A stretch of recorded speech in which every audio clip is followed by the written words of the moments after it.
think we agreed we should stand on a wooden box for this. All right, well, listen, I'll make no apologies. This is a very kind of contingent and personal chronology.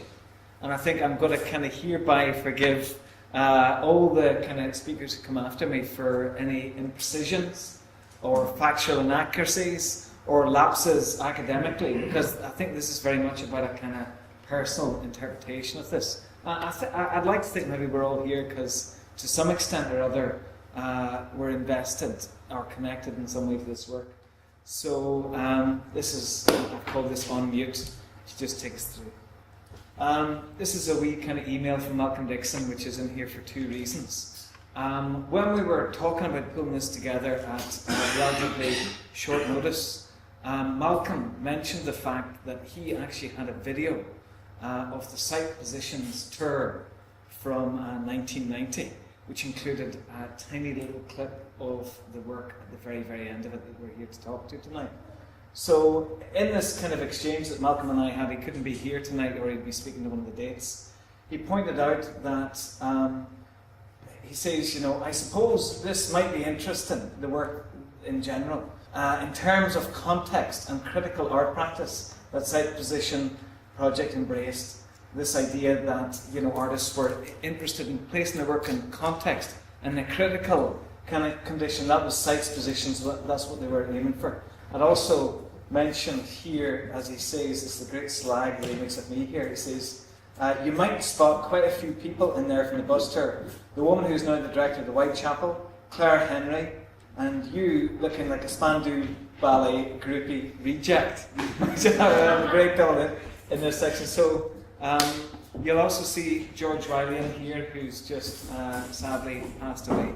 So there's this is a wee 1 minute clip which ends with the work itself.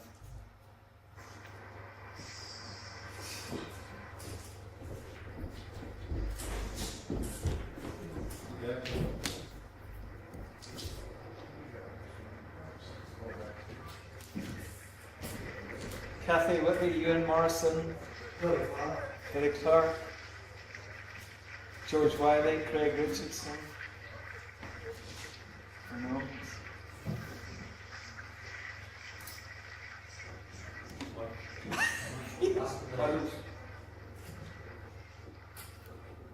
That's me, bad hair.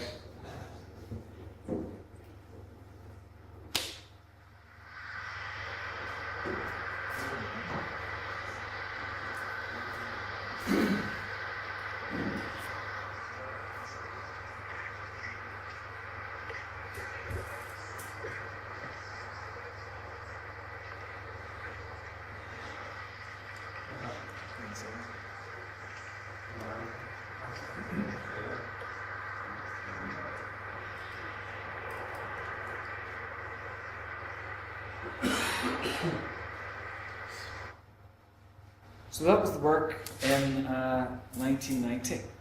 And Site's Positions, which I'd forgotten, actually opened up Glasgow City of Culture in 1990, you know. And it was a hell of a way to open it up, to have this kind of, this work, a number of artists, including Douglas Gordon and Ewan Sutherland and Christine Borland, who's in the longer edition of the tape, and others made work for particular places that were really critically engaged in those places.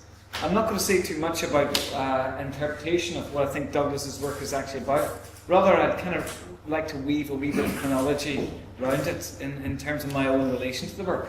As you can see there, you had the kind of word mute, comma, and then these kind of 6 dates, which to some people, certainly to me in 1990, didn't mean very much. It was a big question. What are these dates? And in fact, if you tried to pin me down to this day, I'd still be unsure about what all 6 dates on the wall represent. I suppose that's the nature of artwork itself.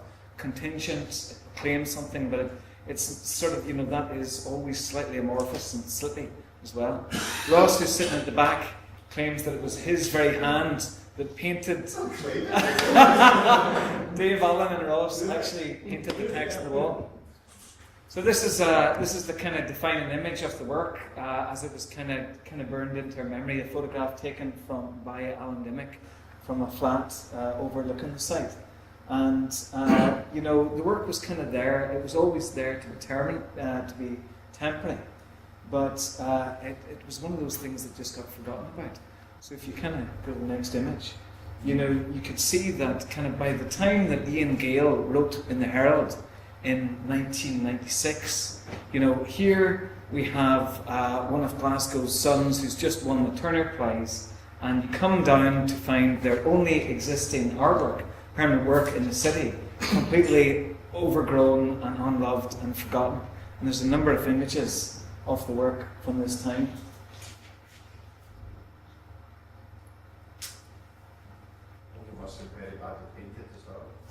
No, the paint job was a pretty good job because it remained really well. So these photographs were kind of taken in around the kind of 90s.